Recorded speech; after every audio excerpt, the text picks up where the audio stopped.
Kwame Adusei was sitting at his desk late in the evening, marking his students' homework, when he noticed an envelope slipped under his door. There was no name of a sender, only his address written in neat, strange handwriting. Curious, he tore it open. Inside was a glossy, cream-colored card decorated with black borders and gold letters. His hands trembled as he read it. It was an invitation to a funeral, but the name printed on it was his own. The date was just 2 days away. At first, he thought it was a sick joke, maybe from some mischievous student, but the card felt too official, too real. The thick paper smelled faintly of incense, and the font looked like something reserved for old, traditional ceremonies. He turned the card over, searching for a clue, but there was nothing, no location for the funeral, no sender, just the date and his name written in full. His heart pounded in his chest. Who would send something like this? Was it a threat? A curse? He thought of throwing it away, but something in him couldn't. He placed it on the table and kept staring at it, as though it might explain itself if he looked long enough. The room suddenly felt colder. Kwame shut his windows, checked the locks, and told himself it was probably a mistake. But even as he tried to convince himself, the air around him seemed heavier, like someone else was in the room. His mind went back to the stories he had heard as a child, tales about messages from the spirit world sent before death came knocking. He shook his head, telling himself it was nonsense. Yet, when he went to bed that night, he placed the card inside a drawer, far away from sight. But sleep didn't come easily. Every creak of the wooden floorboards made him turn his head.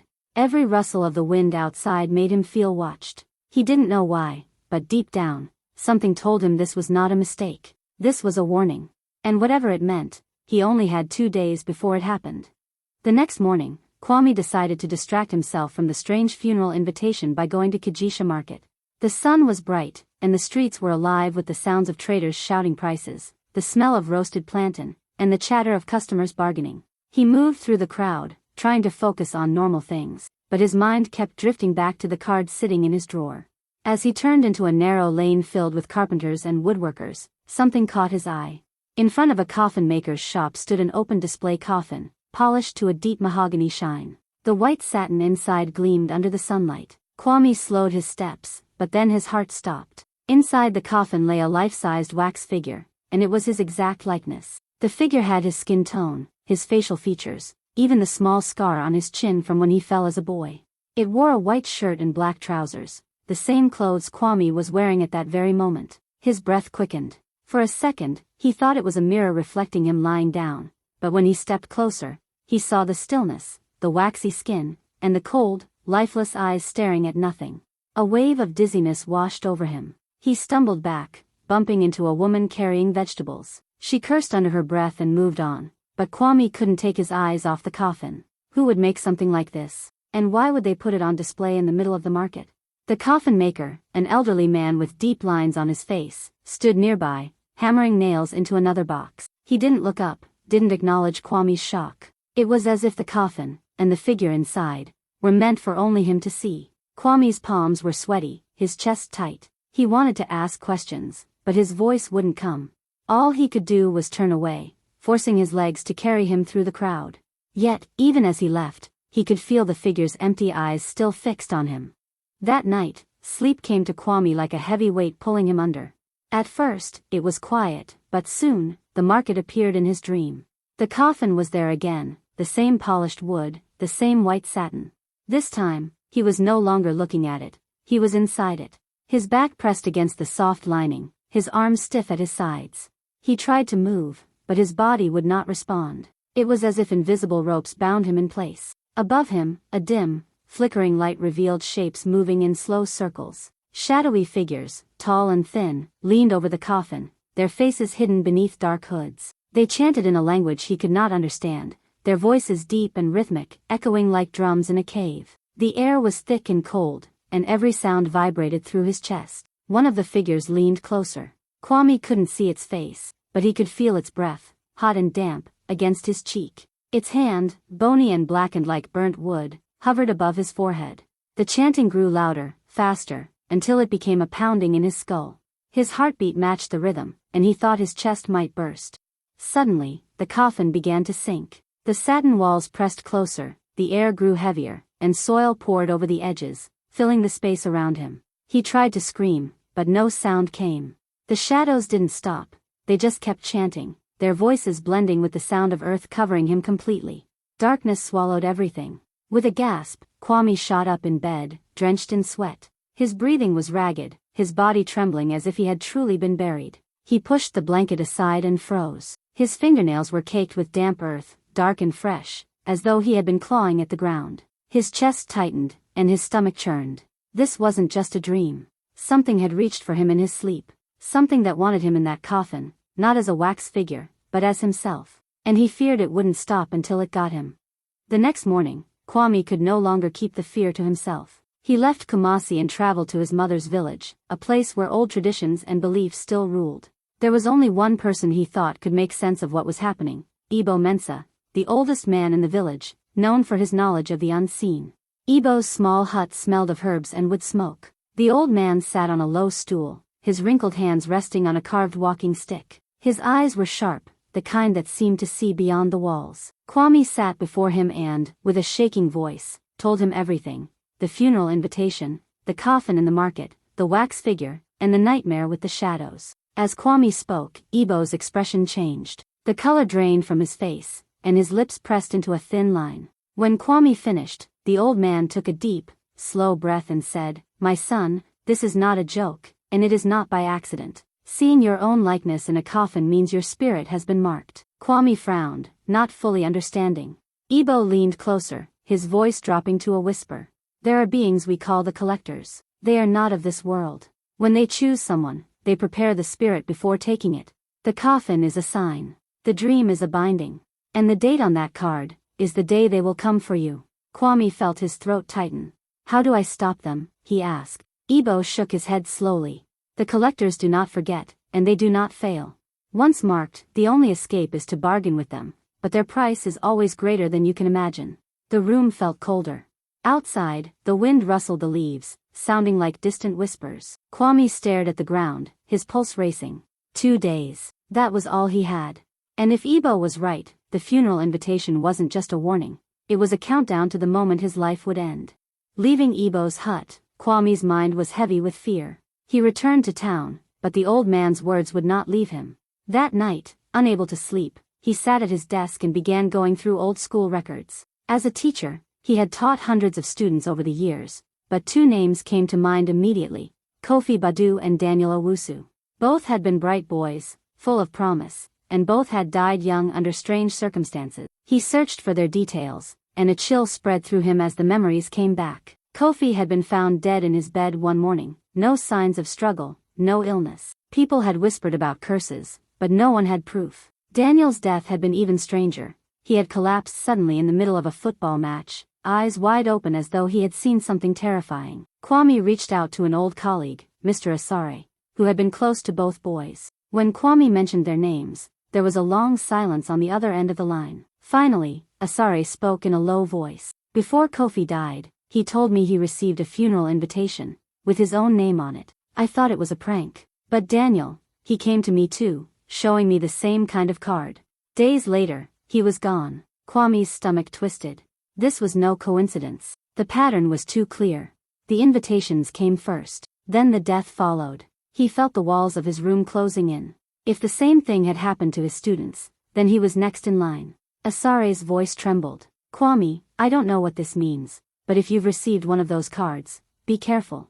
Stay away from anything connected to it." Kwame hung up, his hands shaking. He looked across the room at the drawer where the funeral invitation still lay. The paper was silent, but it seemed to breathe in the shadows, waiting. Now he knew, whatever took Kofi and Daniel had marked him too. And time was running out. As the day on the funeral card drew closer, Kwame began to feel a presence around him, something silent but constant. It started one evening while he walked home from the market. The street was empty, but the sound of his footsteps was echoed by another set, slightly out of sync. When he turned, there was no one there. The next day, in the bustling streets of Kumasi, he caught sight of something in a shop window. Behind his reflection stood a tall, thin figure, its body darker than night, with no face, no features, just a shifting, shadow-like form. His heart jumped, and he spun around, but the space behind him was filled only with people going about their day. When he looked back at the window, the shadow was gone. At first, he thought his mind was playing tricks, but it kept happening. In the glass of a parked car, in the polished metal of a food stall, even in the sheen of rainwater on the road. The same faceless silhouette lingered just behind him. It never moved in the reflections, never wavered, just stood there as if waiting. At night, he felt it most. The corner of his room seemed darker than it should be, the shadows stretching unnaturally long. Sometimes he would wake up in the middle of the night certain that something stood at the foot of his bed, watching. One afternoon, while crossing a busy intersection, he glanced into a clothing store's mirror.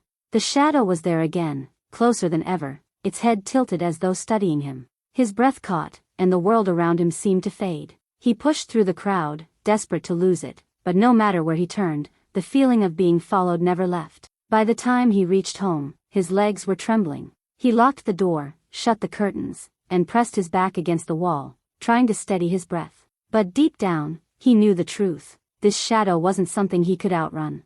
It wasn't behind him because it was chasing him. It was behind him because it already belonged to him. Kwame could no longer keep his fear from his family. He traveled to his mother's small village, hoping for comfort, but instead, he found a truth that made his blood run cold. His elderly mother sat on a woven mat, her hands trembling as she poured him water.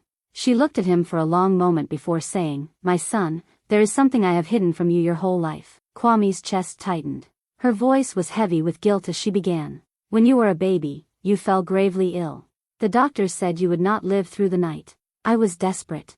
I went to a group known only in whispers, a secret cult. They promised to save you, to take the sickness away, but they demanded something in return." She paused, her eyes wet with tears. "They asked for your life." Kwame felt a chill run through him.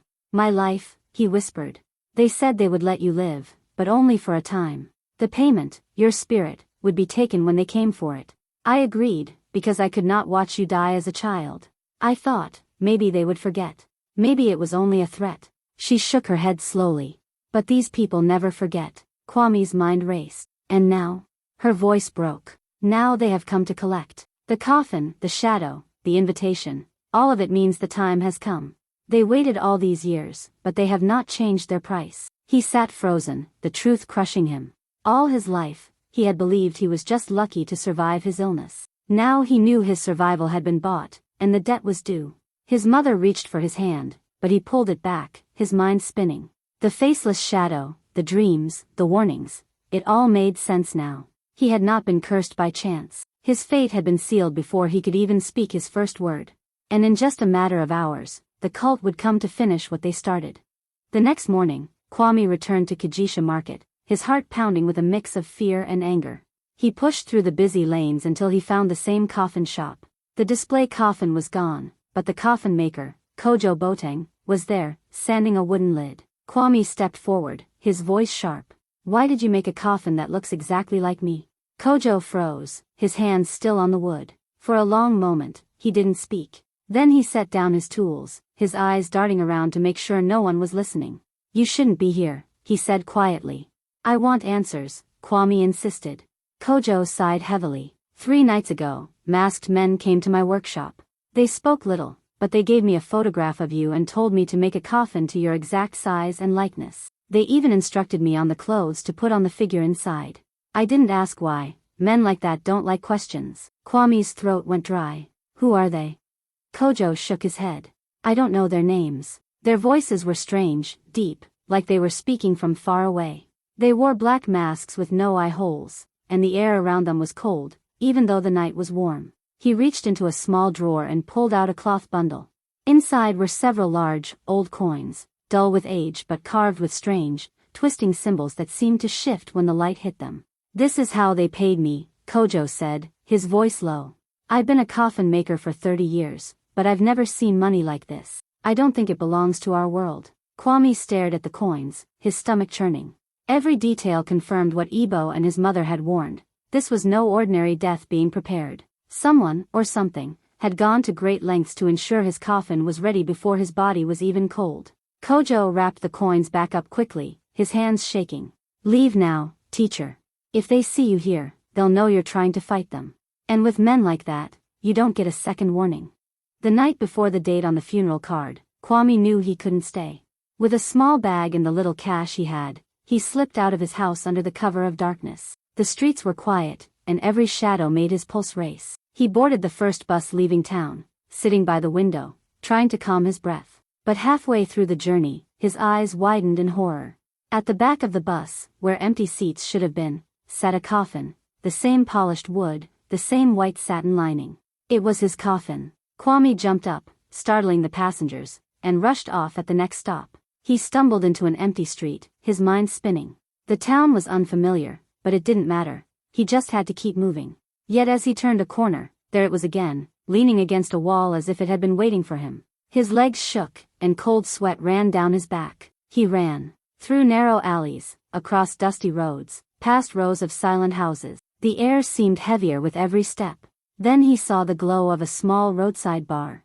Hoping for people, for safety, he pushed the door open. But inside, in the center of the empty room, the coffin stood. His breathing was ragged now, panic clawing at his chest. He backed away and ran again, not caring where he ended up. By the time he reached his home, the sky was beginning to lighten. He slammed the door shut behind him and locked it, pressing his back against it. But then he turned, and his heart stopped. In the middle of his living room, on the floor where his table should have been, the coffin rested. The lid was slightly open, as if inviting him in. Kwame's legs gave way, and he dropped to his knees. It didn't matter where he went, the coffin was always ahead of him. It wasn't chasing him. It was leading him, step by step, to the end he could no longer escape. Tomorrow, it would no longer be empty. The morning of the funeral arrived, though Kwame had not meant to see it. He remembered falling asleep on the floor beside his locked door, clutching a kitchen knife in his hand. But when his eyes opened, everything was wrong. He was lying on soft satin, his body stiff and straight. His fingers brushed against polished wood. Panic shot through him. He was inside the coffin. He tried to sit up, but his limbs felt heavy, slow, as though they no longer obeyed him. Looking down, he saw that he was dressed in a crisp white shirt and black trousers, the same clothes he had seen on the wax figure in the market. A dull murmur reached his ears, and he turned his head slightly. Around him stood a crowd, faces he recognized from the village, neighbors, even a few of his students. They were weeping, whispering prayers, shaking their heads in grief. Kwame's voice cracked as he tried to call out, "I'm alive, help me." But not a single head turned. His voice seemed swallowed by the air, as if it no longer existed in their world. He screamed louder, but the sound went nowhere, fading before it could reach them. Then his eyes shifted to the foot of the coffin, and his blood ran cold. Standing there was his wax figure, but it was no longer lifeless. Its lips curled into a slow, mocking smirk, and its glassy eyes seemed to glint with something dark and alive. Kwame's chest tightened as the coffin lid began to close, the light shrinking into a thin line. The crowd's sobs grew distant, muffled, until all he could hear was the sound of the lid shutting over him. In those final moments, his gaze locked with the smirking double, whose expression seemed to say, "Your place is mine now." The last sliver of light vanished, and darkness consumed him. The air was heavy, still, and final. Somewhere in that silence, Kwame realized the truth. He hadn't escaped the coffin at all. He had been walking toward it since the day the invitation arrived. And now, it had taken him for good.